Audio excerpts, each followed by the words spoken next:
Hello guys, welcome back to Ashwalokam. Guys, ഞാനിപ്പോൾ പോയിക്കൊണ്ടിരിക്കുന്നത് നമ്മുടെ കൊടുങ്ങല്ലൂർ അമ്പലത്തിലോട്ടാണ്.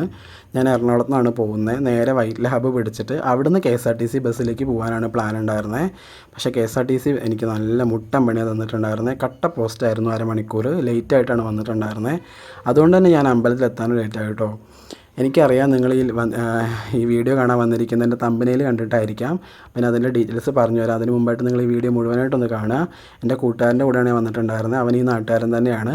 എന്താ സംഭവം എന്ന് വെച്ചാൽ, ഞാനും എൻ്റെ കൂട്ടുകാരനും കൂടെ അമ്പലത്തിലേക്ക് കയറിയ സമയത്ത് ഞങ്ങളുടെ ഫ്രണ്ട് നിന്നിട്ടുണ്ട് ഒരു അമ്മ ഉണ്ടായിരുന്നു. ഒരു 19 വയസ്സുണ്ടാവും അമ്മയ്ക്ക്.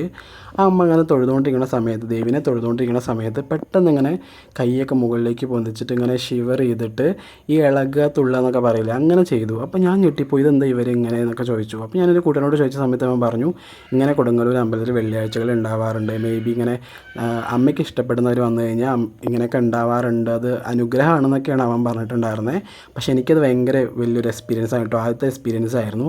അപ്പോൾ അത് നിങ്ങളായിട്ടൊന്ന് ഷെയർ ചെയ്യാമെന്ന് വിചാരിച്ചു. മേ ബി നിങ്ങൾ ചിന്തിക്കുന്നുണ്ടാവും, ഇവൻ എന്തൊക്കെ ഈ പൊട്ടത്തര വന്ന് പറയുന്നത്, ഈ നൂറ്റാണ്ടിൽ ഇതൊക്കെ വിശ്വസിക്കുന്നവരുണ്ടോയെന്നൊക്കെ. പക്ഷേ നമ്മുടെ മുമ്പിൽ കാണുന്നതല്ലേ നമുക്ക് വിശ്വസിക്കാൻ പറ്റുള്ളൂ. എനിക്ക് ഭയങ്കര ഒരു വിശ്വാസമാണ് ആ സമയത്ത് ഉണ്ടായിരുന്നത്.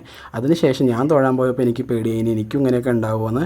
പക്ഷെ അങ്ങനെയൊന്നും ഉണ്ടായിരുന്നില്ല. ഭയങ്കര സന്തോഷത്തിൽ അടുത്ത് തന്നെ അമ്മേനെ തൊഴാൻ പറ്റി. എൻ്റെ കണ്ണൊക്കെ നിറഞ്ഞു കേട്ടോ അമ്മേനെ അടുത്ത് കണ്ടപ്പോൾ. എനിക്കൊരു തണുത്ത ഫീലൊക്കെയാണ് ഉണ്ടായിരുന്നത്. ഇതാണ് എൻ്റെ കൂട്ടുകാരൻ, അവൻ്റെ വീട് അവിടെ തന്നെയാണ്. പിന്നെ ഞാൻ അവൻ്റെ കൂടെ നേരെ ഫുഡെല്ലാം കഴിച്ച് ഞങ്ങളുടെ ആവണങ്ങാട്ട് അമ്പലത്തിൽ പോയി. ഇത്രേ എനിക്ക് എക്സ്പീരിയൻസ് ഉള്ളൂ. നിങ്ങൾക്ക് ഈ വീഡിയോ ഇഷ്ടപ്പെടുകയാണെന്നുണ്ടെങ്കിൽ എൻ്റെ ഈ വീഡിയോ ഒന്ന് ലൈക്ക് ചെയ്യുക, ഷെയർ ചെയ്യുക, കമൻറ്റ് ചെയ്യുക. അപ്പോൾ ടാറ്റ, ബൈ ബൈ.